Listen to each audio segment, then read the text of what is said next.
sahabat Gonel, pada kali ini kita akan belajar tentang eklesia dispensasi sekarang. Nah, lebih contohnya adalah berbicara tentang ciri-ciri daripada eklesia dispensasi sekarang, atau gereja masa sekarang, atau gereja kasih karunia, atau gereja tubuh Kristus. Nah, sehingga ketika kita berbicara tentang ciri-ciri ini akan sangat membantu kita untuk menghindari kesalahan-kesalahan dalam hal menafsir atau menjelaskan tentang gereja tubuh Kristus sekarang ini. Kalau untuk gereja tubuh Kristus kita sudah tahu benarnya di mana dan kita akan menghindari kesalahan.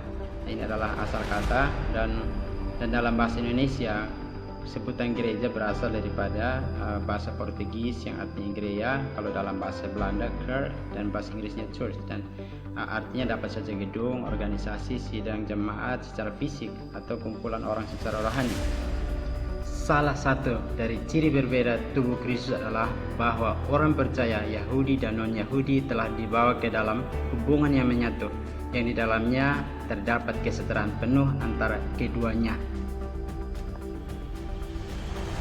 Nah, tentu saja gereja tubuh Kristus harus dapat dibedakan dari tubuh manusiawi atau jasmaniah, sebab tubuh Kristus adalah bicara tentang organisme. Terbentuknya tubuh Kristus adalah bagaimana relasi hubungan manusia dengan Kristus, bukan manusia dengan manusia. Nah, tubuh manusia dengan banyak anggota digunakan sebagai gambaran bagi hubungan hayati rohania yang ada di dalam sesama anggota dan Kristus sebagai kepala.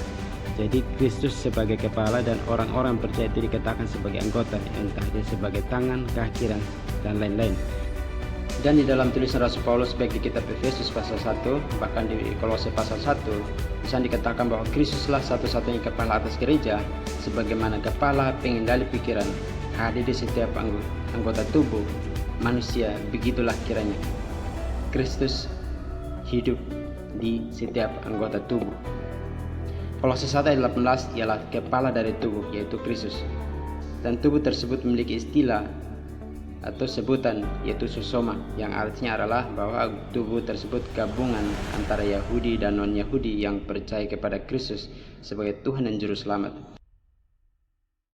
Nah, berbicara tentang masa sekarang juga, gereja masa kini juga tentang baptisan yang menjadi sejumlah perbedaan. Di sana juga berbagai macam aliran memiliki perbedaan pandangan tentang baptisan A, baptisan C, dan seterusnya. Tetapi sebagai orang yang belajar bahwa kita sebagai orang yang beriman dan percaya bahwa di gereja masa sekarang yang memiliki segala sesuatu yang berbeda. Bahkan di dalam baptisan pun kita harus tahu bahwa di gereja masa anugerah atau gereja tubuh Kristus sekarang ini memiliki baptisan yang berbeda, yaitu bukan baptisan air yang dikerjakan oleh manusia, tetapi baptisan kematian Kristus. Jadi ketika di masa tubuh Kristus ini, di masa anugerah ini, ketika seseorang itu percaya kepada Yesus, seketika itu juga Roh Kudus yang membaptiskan orang itu. Jadi perbedaannya adalah sekarang oknum yang membaptis itu adalah Roh Kudus. Lalu elemen yang digunakan untuk membaptis seseorang itu adalah kematian Kristus. Saya kira ayat-ayat ini cukup untuk memberikan penjelasan kepada saudara bahwa di masa sekarang harus tahu bahwa siapa pembaptisnya. Materi yang digunakan untuk membaptis itu orang itu apa? Bukan lagi air, tetapi kematian Kristus. Jadi di masa sekarang Roh Kudus yang bekerja untuk membaptiskan seseorang ketika orang itu menjadi percaya. Nah, untuk menjadi anggota tubuh ini melalui pekerjaan pembaptisan yang dilakukan oleh Roh Kudus. Perhatikan lagi, menjadi anggota tubuh ini melalui pekerjaan pembaptisan yang dilakukan oleh Roh Kudus. Jadi bukan lagi baptisan itu harus dikerjakan oleh manusia, oleh pendeta, oleh penginjil atau orang-orang tertentu yang dapat dipercayakan untuk membaptis. Tapi di masa sekarang ini adalah pekerjaan daripada Roh Kudus. Nah, dan setiap orang yang benar-benar telah diselamatkan pada gereja masa kini dalam dispensasi sekarang telah menjadi anggota tersebut dengan cara demikian, bukan dengan cara seperti mana dia dilakukan oleh orang-orang tertentu, bahwa ketika orang itu menjadi anggota tubuh Kristus maka pekerjaan pembaptisan itulah bagian daripada hamba Tuhan atau pendeta. Perhatikan bahwa pada masa ini, pada masa sekarang, yang membaptiskan orang untuk menjadi anggota tubuh Kristus adalah Roh Kudus. Sebab di dalam satu roh kita semua, baik orang Yahudi maupun Yunani, telah dibaptis menjadi satu tubuh, yaitu baptisan yang dikerjakan oleh Roh Kudus yang dimasukkan ke dalam kematian Kristus. Pekerjaan tersebut terjadi sekaligus bersamaan dengan pekerjaan penyelamatan. Jadi ketika seorang itu percaya Yesus, mau membuka mulut, mau mengaku Yesus dan membuka hatinya untuk menerima Yesus sebagai Tuhan dan Juru Selamat, pada saat itu pembaptisan terjadi, penyelamatan terjadi, pembenaran terjadi kepada orang tersebut, dan keselamatan orang itu dijamin. Dan pekerjaan pembaptisan oleh Roh ini tidak berlangsung secara kelihatan, jadi tidak seperti baptisan-baptisan yang biasa dilakukan oleh manusia atau oleh pendeta atau oleh hamba Tuhan. Nah, pekerjaan daripada Roh Kudus untuk membaptis orang ini tidak kita lihat, tapi kita bisa rasakan sesudah kita menerima Yesus sebagai Tuhan dan Juru Selamat. Sesudah kita menerima keselamatan itu, kita merasakan sesuatu yang berbeda, bahwa Anda telah dibaptis dan Anda telah menerima Yesus sebagai Tuhan dan Juru Selamat.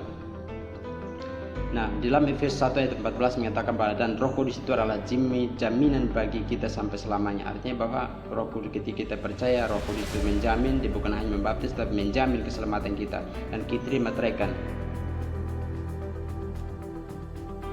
Nah, ketika kita berbicara tentang pengharapan daripada gereja masa sekarang, kita akan tahu bahwa di mana posisi sekarang itu ketika diangkat oleh Tuhan, perginya kemana, ditaruh di mana, diletakkan di mana. Dan itu Filipi 3:10 dengan jelas bahwa orang-orang percaya di masa sekarang kalau meninggalkan dunia ini, diambil oleh Tuhan, dijemput oleh Tuhan, mereka akan ditempatkan di surga, bukan di kerajaan milenial, bukan di Yerusalem baru, karena itu adalah tempat janji Allah kepada bangsa Israel. Nah, kalau ada yang mengatakan bahwa karena Israel telah gagal maka kita menggantikan Israel sebagai umat pilihan Allah yang rohani, itu adalah suatu hal yang keliru.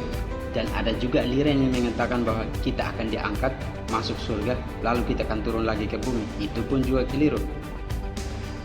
Nah, pada bagian ini saya ingin menjelaskan suatu bagian yang akan dapat menolong saudara adalah perhatikan anak panah.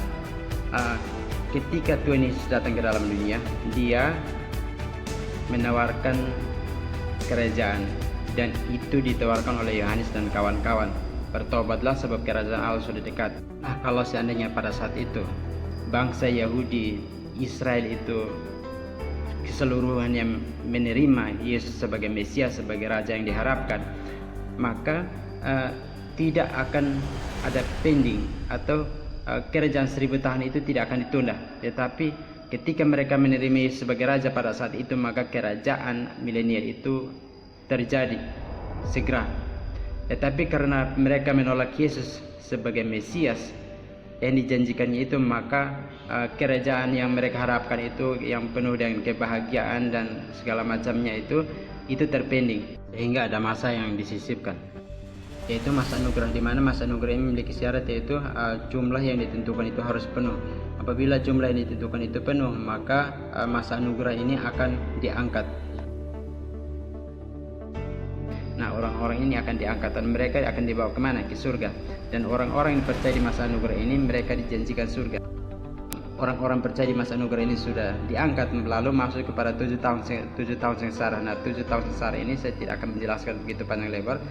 Secara singkat aja bahwa 7 tahun sengsara ini bicara tentang bagaimana antikris berkuasa, 3 tahun setengah pertama dan 3 tahun setengah kedua. Nah, sesudah masa 7 tahun sengsara ini selesai, maka akan masuk ke dalam kerajaan 1000 tahun. Oke, sesudah kerajaan 1000 tahun itu selesai, maka akan masuk ke dalam Yerusalem baru. Itu adalah tahap-tahapannya.